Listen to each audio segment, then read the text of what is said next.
Greetings to all and sundry. Now, I know full well I've lost track of when I did my last Chance's View, so this is a bit of a catch-up vid. Been a bit of a mix on the projects. As you guys know, my last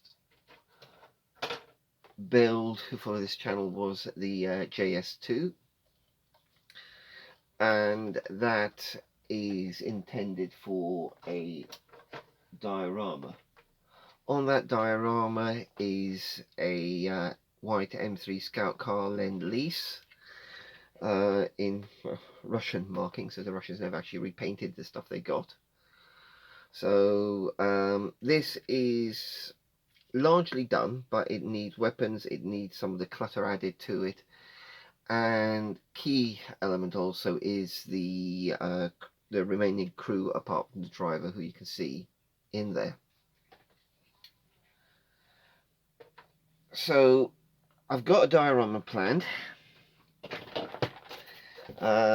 This is actually going to be the base that it's on, and I sort of do these on my bases just to give myself an idea of what's going on. So you've got basically two buildings here and here, an alleyway running between them, the location of the JS2, the location of the M3, road, pavement, and a grassy slope there, maybe a fence or low wall there, with troops sort of laid out, or troops in this area along the pavement here, and emerging from the alley, taking shelter behind the vehicles, seeking vantage points, and that side of it.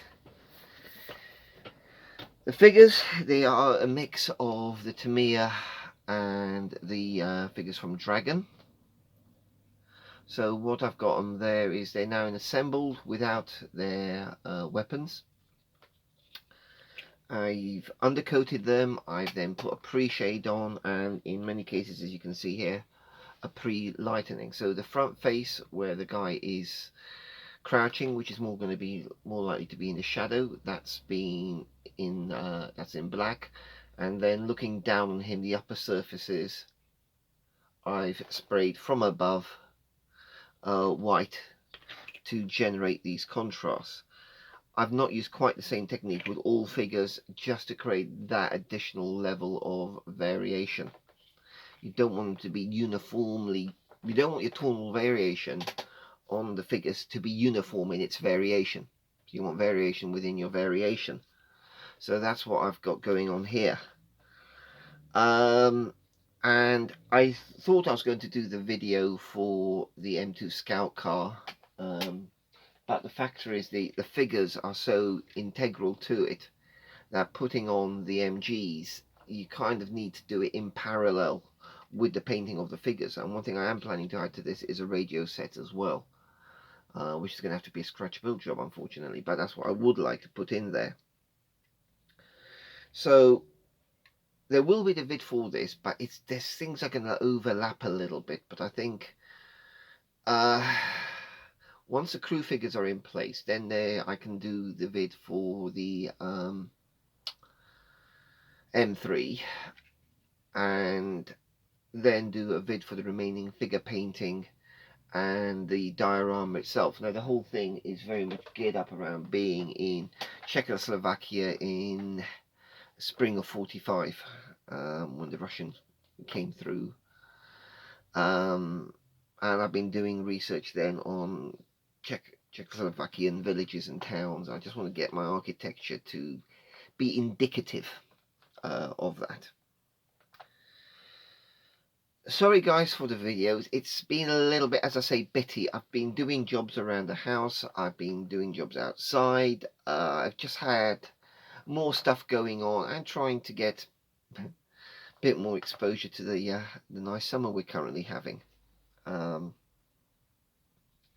So in total there is 20 figures for this scene, 4 more to go with 4 in the vehicle, and the remaining 16 are Russian infantry. It's keeping it quite busy, quite active, but with the troops largely contained between the buildings and the vehicles and between the buildings. that's the way I'm approaching this. You know, shit's hit the fan, guys. They're not going to be, hopefully, running too much out in the open. That's the premise I'm working on this. So this has sort of been the focus on the bench, which has meant that my videos just haven't been churning out at the normal rate. And when I don't really have much to say and do, the chances view vids aren't going to be that heavy. Once I've done this diorama, I will be going back to just banging out some aircraft. Apologies to Rob Basic Modelling, I didn't take part in the FX group build, and I would have liked to, and I've got so many FX kits now in the stash. Not sure what I'm building after this, but there's still a lot more work here with a shed load of scratch building. I can't, just trying to think. I don't think I've yet done I've done buildings for wargaming. I've done the roof tiles and stuff like that. But I don't think I've done a serious diorama building as a scale modeler. So I've certainly been looking up videos for techniques and ideas. And it's one of those cases I may have to accept I'll have to scrap my first attempt. But we'll just see how it goes. So that's going to be a bit of an interesting challenge. It needs, and if I'm not happy with the first result, I'm not going to risk having it as a duff element within the diorama. If you need to redo something, you redo it, and so be it. So, having fun, guys. Letting you know, I haven't forgotten about you. I've not, it's just been a little bit quieter here. That I've been sort of plodding through this with other things, and no great drama or crap like that, thank goodness.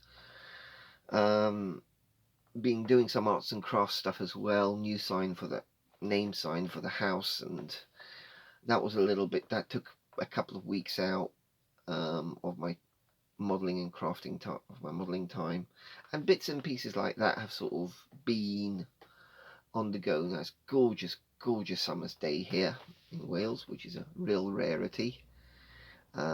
My for myself have been enjoying the outdoors.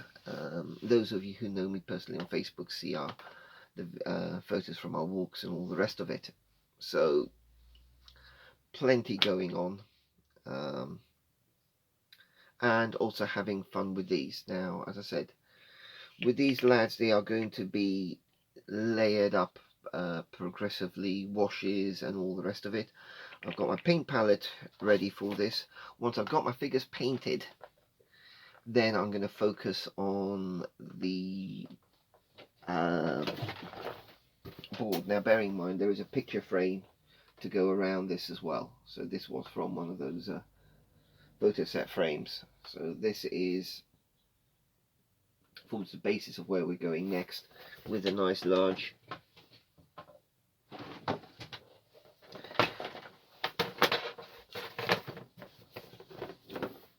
frame to go around it. Those of you who remember my C47 diorama and have seen some of my other work will have a good idea on how I work with this.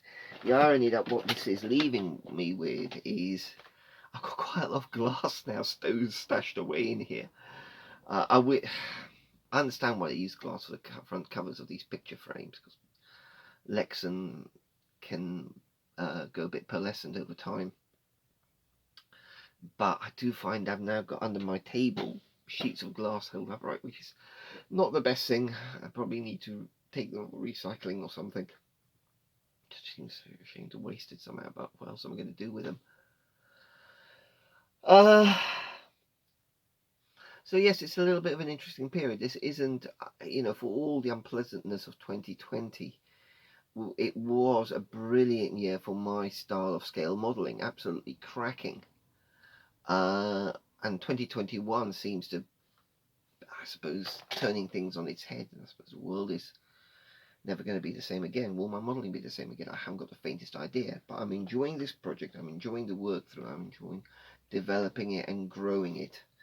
I've had really great fun with the Tamiya M3A1 Scout car with the Russian figures. Brilliant kit.